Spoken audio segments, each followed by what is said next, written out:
दोनद तालुका बार्शी टाकळी पिंजर गावालगतच्या दोनद बुद्रुक येथे कार्यरत असलेल्या वैशाली बायोफेल्स या वादग्रस्त कंपनी विरोधात आता संतप्त ग्रामस्थांनी आक्रमक पवित्रा घेतला असून थेट आमरण उपोषणाचा इशारा देत प्रशासनाला इशारा दिला आहे। परिसरात दिवसेंदिवस तीव्र होत चाललेल्या दुर्गंधीमुळे नागरिकांचं जगणं असह्य झाले असून आरोग्याशी सुरू असलेल्या या कथित खेळामुळे जनतेत संतापाची लाट उसळली आहे। गेल्या काही महिन्यांपासून कंपनीमुळे पसरत असलेल्या दुर्गंधीने ग्रामस्थ अक्षरशः हैराण झाले आहेत। त्यातच काही दिवसांपूर्वी कंपनीत झालेल्या एका कामगाराच्या संशयास्पद मृत्यूने या प्रकरणाला अधिकच गंभीर वळण मिळालं आहे। या घटनेमुळे कंपनीच्या सुरक्षा व्यवस्थेवर आणि एकूणच कारभारावर मोठे प्रश्नचिन्ह उपस्थित झाले आहे। या पार्श्वभूमीवर दोनदचे सरपंच सागर पाटील कावरे यांनी संतप्त प्रतिक्रिया देत प्रशासनाला थेट इशारा दिला आहे। ही कंपनी तात्काळ बंद करून नागरिकांना दिलासा द्यावा, अन्यथा ग्रामस्थांसह आम्ही आमरण उपोषणाला बसू। प्रशासनाने वेळीच दखल घेतली नाही तर याचे गंभीर परिणाम भोगावे लागतील असा कडक इशारा त्यांनी दिला।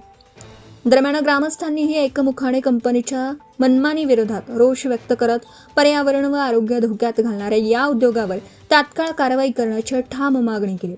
आता या संपूर्ण प्रकरणात कंपनीच्या संचालिका वैशाली वाळचाळे व नीरज मुकुंद वाळचाळे यांच्या भूमिकेकडे सर्वांचं लक्ष लागलं। प्रशासन या प्रकरणात नेमकी कोणती भूमिका घेतं याकडे संपूर्ण परिसराचे डोळे लागले आहेत। नागरिकांच्या आरोग्याशी खेळ करणाऱ्या या कंपनीवर प्रशासन कारवाई करणार की ग्रामस्थांचा संताप आणखी भडकणार हे येणारा काळच ठरवणार आहे। प्रदीप गावंटे, अकोला जिल्हा प्रतिनिधी तथा कार्यकारी संपादक, धुमाकूळ, महाराष्ट्र न्यूज नेटवर्क। मी सागर कावरे, सरपंच दोनद खुर्द व हे मोहनभाऊ सोनुले, सरपंच दोनद बुद्रुक। आमच्या इथं दोनद बुद्रुक येथे वैशाली बायोफिल प्रायव्हेट लिमिटेड कंपनी आहे, जिथं इथेनॉल तयार होते।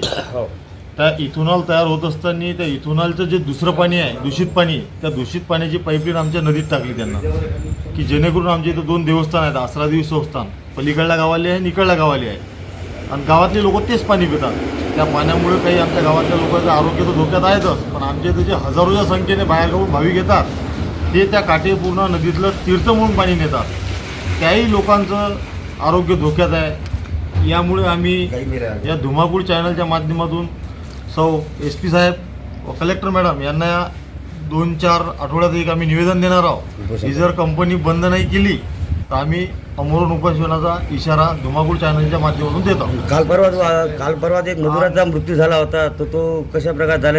लोक म्हणतात की बा कंपनीच्या बेजबाबदार आपला मृत्यू झाला। काहीच नाही, तुम्ही कंपनीच्या गेटवर गेले असता, कंपनीच्या आतमध्ये काय चालते कोणालाच समजत नाही। तिथे SP हो, पत्रकार हो, पोलीस प्रशासन हो, यांना आत एंट्री नाही आहे। बरोबर, जतपर्यंत आतून हुकूम येत नाही तत्पर्यंत यांना कोणालाच एंट्री नाही आहे। कामगाराचा मृत्यू, हा जो कामगार होता हा बाहेर राज्यातला होता, निर्व्यसनी होता, तर हे कंपनीचा निष्काळजीपणामुळे त्याचा मृत्यू झाला। आणि आता पोलीस प्रशासन काय करते त्याच्याकडे आमच्या गावाचं लक्ष आहे, पण मजूर लोकांचे आहे। आपल्या परिसरातील ताज्या आणि महत्त्वाच्या बातम्या पाहण्यासाठी आजच आपल्या धुमाकूळ महाराष्ट्र न्यूजला YouTube वर सबस्क्राईब करा आणि बेल आयकॉन प्रेस करा।